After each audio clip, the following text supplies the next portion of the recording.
दिल्ली की 5 सीटों पे अरविंद केजरीवाल ने मुसलमानों को टिकट दिया था और 5 सीटों से अरविंद केजरीवाल खुद को दूर रख रहे थे और वो दूर इसलिए रख रहे थे कि उनकी छवि कहीं मुस्लिम प्रेमी ना हो दिख जाए चुनाव में और उसका असर कहीं हिंदू वोटरों पे ना पड़ जाए। आम आदमी पार्टी को हराने के लिए खुद कांग्रेस के सबसे बड़े नेता राहुल गांधी को मैदान में इसलिए आना पड़ा क्योंकि कांग्रेस ने भविष्य देख लिया था और शायद ये बात उनको फिर से देख लेनी चाहिए। जो आंकड़े दिल्ली से आए उससे दो बातें साफ हैं। पहली बात कि अरविंद केजरीवाल आने वाले वक्त में इफ्तार पार्टी में जाते आपको दिखेंगे, किसी मस्जिद में जाके वो किसी कार्यक्रम में हिस्सा लेते दिखेंगे, वो मुसलमानों की खुल की राजनीति करेंगे और ममता बनर्जी, अखिलेश यादव, स्टालिन हो या फिर वो नेता वैसी उन सबको पीछे छोड़कर अरविंद केजरीवाल मुसलमानों के लिए अब कुछ भी करने की तैयारी के बारे में सोचेंगे अगर उन्हें दोबारा राजनीति में खड़े होना है तो। दिल्ली की जिन 5 सीटों पे आम आदमी पार्टी ने मैदान पे अपने उम्मीदवार उतारे थे उन्हीं 5 सीटों का विश्लेषण आपके सामने है। ये पहली सीट है दोस्तों और इस सीट का नाम है सीलमपुर।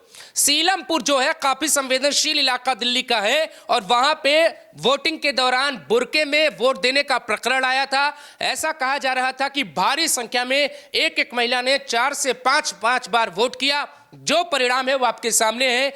ये देखिए आप, आम आदमी पार्टी के जो कैंडिडेट हैं वो जुबैर अहमद यहां से लीड कर रहे हैं और जो लीडिंग का जो फर्क है वो 22,700, यानी कि अगर यहां पर ये जीतेंगे तो ये मार्जिन काफी बड़ा होगा। दूसरे नंबर पे भारतीय जनता पार्टी है और वहां से अनिल कुमार शर्मा ने फाइट देने की कोशिश की है, लेकिन ये वोटों का जो फर्क है वो बहुत बड़ा है। जो बीजेपी को कुल वोट मिले हैं अभी तक की काउंटिंग में वो उससे भी ज्यादा वोट आम आदमी पार्टी से बढ़त में हासिल कर चुकी है क्योंकि उधर 39-40 हजार है, इधर 16,600 है। इसका यह मतलब है कि यहां पे अरविंद केजरीवाल की जो पॉलिसी थी सीलमपुर में मुस्लिम कैंडिडेट के साथ जाना, मुसलमानों के लिए अपने खजाने से पिटारा खोल देना और मौलवियों को सैलरी बांटना, बेशक उन्हें पंडितों और ग्रंथियों को बांटनी पड़ी, ये जो तमाम वादे किए जा रहे थे मुसलमानों के लिए उसका ये फर्क है। ये सीट नंबर 1 है। यहां पे अब्दुल रहमान जो कांग्रेस के हैं उनको भी अगर आप देखिए तो पहले नंबर पे ये, दूसरे नंबर पे बीजेपी और तीसरे नंबर पे कांग्रेस को 8,000 से ज्यादा वोट मिल गए हैं। कांग्रेस ने अच्छा खासा वोट काटा है। कांग्रेस को यह बात पता चल चुकी थी, खासतौर से राहुल गांधी को, कि अगर हमने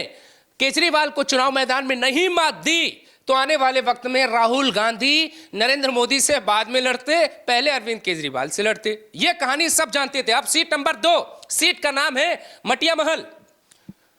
यह सीट दोस्तों यहां पे देखिए, यहां पर भी आम आदमी पार्टी के मुस्लिम कैंडिडेट मोहम्मद इकबाल लीडिंग में है और यहां पर भी वही कहानी है जो कहानी सीलमपुर में थी। यहां पर देखिए 30,000 से ज्यादा वोट मिल चुके हैं और बीजेपी को 9 काउंटिंग के बाद, 16 में से 9 काउंटिंग हो चुकी है, 9 राउंड की, उसमें बीजेपी को 11,000 मिले हैं। यानी कि जो बीजेपी, जो आम आदमी पार्टी को जितने वोट लीडिंग के लिए मिले हुए हैं 19,014 वोट, उससे भी कम वोट आप बीजेपी को मिला हुआ है। और यही कहानी कांग्रेस के साथ है, 5,656 वोट कांग्रेस उम्मीदवार को मिले हैं।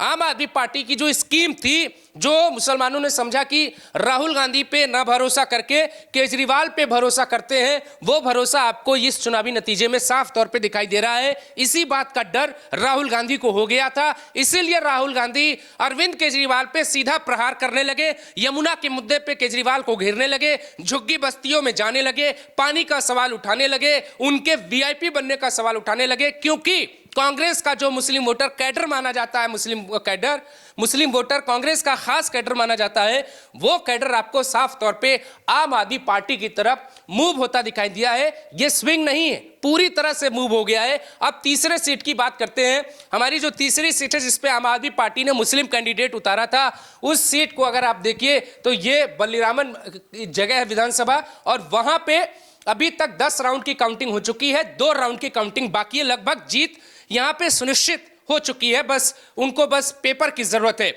इमरान हुसैन आम आदमी पार्टी के नेता हैं दोस्तों। यहां से आप देखिए 26,770 वोट से बढ़त बनाई हुई है और जो कमाल, ये जो बीजेपी के उम्मीदवार हैं वो कमल को सिर्फ जो है 26,770 वोट तो अभी इसलिए चाहिए ताकि ये बराबर कर पाए। मार्जिन देख रहे हैं आप, ये 50,365 वोट पा चुके हैं, ये 23,595, लगभग अगर आप देखिए तो आधे का अंतर, आधे से ज्यादा 60% वोट की तरफ आम आदमी पार्टी हर मुस्लिम सीट पे बढ़ रही है। और यही जो आंकड़ा है वो चौंकाने वाला है। इधर देखिए अब आप चौथे नंबर सीट की कहानी। ये जो सीट है वो मुस्तफाबाद है और दिल्ली की सबसे विवादित और हाई प्रोफाइल सीट मानी गई इस बार, इसलिए क्योंकि यहां का जो सियासी गणित था वो थोड़ा बाकी सीटों से अलग था। यहां पर बीजेपी लीड करती दिखाई दे रही है दोस्तों, और वो इसलिए इंपॉर्टेंट है क्योंकि इस सीट पे ओवैसी ने अपने उम्मीदवार को उतारा था और बीजेपी को उससे बहुत बड़ा फायदा हुआ है। 9190 वोट जो है अगर आप देखिए तो यहां ओवैसी की पार्टी के कैंडिडेट को मोहम्मद ताहिर हुसैन को मिला है।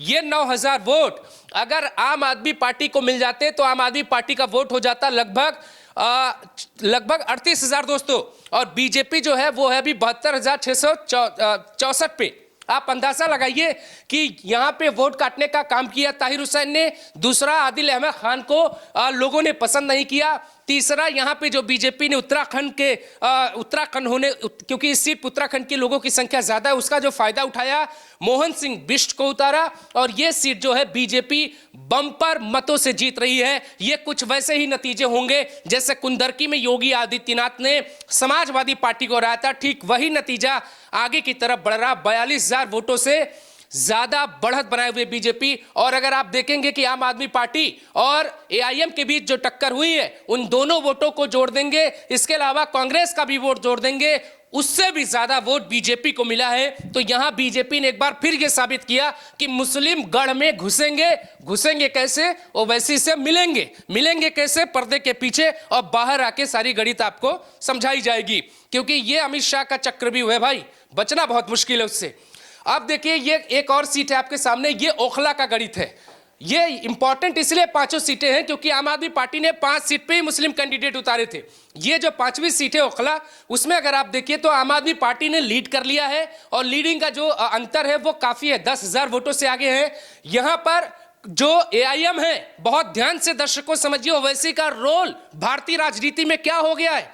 यहां पर ओवैसी के कैंडिडेट को 15,978 वोट मिले हैं। नंबर 2 पे आप समझिए, आकलन करिए, नंबर 3 पे भारतीय जनता पार्टी नंबर 3 पे पहुंची है। और यहां पे जो कांग्रेस की जो मुस्लिम महिला कैंडिडेट थी अरीबा खान, उनको आप देखिए 5,483 वोट मिले, यानी कि कांग्रेस से ज्यादा मुस्लिम बहुल सीट पे बीजेपी को वोट मिले। दूसरा, ये हिंदुओं के वोट होंगे क्योंकि बीजेपी को मुसलमानों का वोट अगर मिला होता तो ये कहानी उस सीट की तरह होती जहां पे बीजेपी लीड कर रही। इसके अलावा नंबर 2 पे ओवैसी की पार्टी है, यानी कि 5 सीटों में से दोस्तों, हालांकि अभी इस सीट का जो काउंटिंग है वो मात्र 6 राउंड की हुई है, अभी बहुत बाकी है, लगभग 17 राउंड की काउंटिंग बाकी है। लेकिन इन 5 मुस्लिम बहुल सीटों पे जहां पे आम आदमी पार्टी ने अपने 5 मुसलमान उम्मीदवारों को उतारा था, वहां पे एक बात क्लियर हो गई कि अगर राहुल गांधी इस बात को ना समझते कि केजरीवाल उनके दोस्त नहीं दुश्मन है और वो दुश्मनी निभाने मैदान पे ना आते, तो दिल्ली में कांग्रेस के लिए कितना बड़ा खतरा पैदा हो जाता दोस्तों कि कांग्रेस की मुसीबत बन जाते अरविंद केजरीवाल। नरेंद्र मोदी थी दूर की बात, उधर मैदान में थे योगी, इधर मैदान में केजरीवाल, कांग्रेस कहीं की नहीं रहती। इसीलिए राहुल गांधी जो लोकसभा चुनाव मिलकर लड़ते हैं, वो खुलकर सीने पे वार करते हैं कि अरविंद केजरीवाल को चुनाव हराना है। कांग्रेस के यहां भी लड्डू बटे हैं, लेकिन पर्दे के भीतर जश्न के नहीं, कांग्रेस की हार के लड्डू बटे होंगे। और जाहिर तौर पे राहुल गांधी यहां पे कामयाब हुए। हार कर भी कांग्रेस परिवार में जश्न मनाया जाएगा कि अरविंद केजरीवाल हारे तो सही, नहीं तो ममता बनर्जी पहले ही कांग्रेस के लिए चुनौती है, अरविंद केजरीवाल भी हो जाते। अखिलेश यादव, ममता बनर्जी, केजरीवाल, समझिए गणित आगे आप क्या हो सकता है।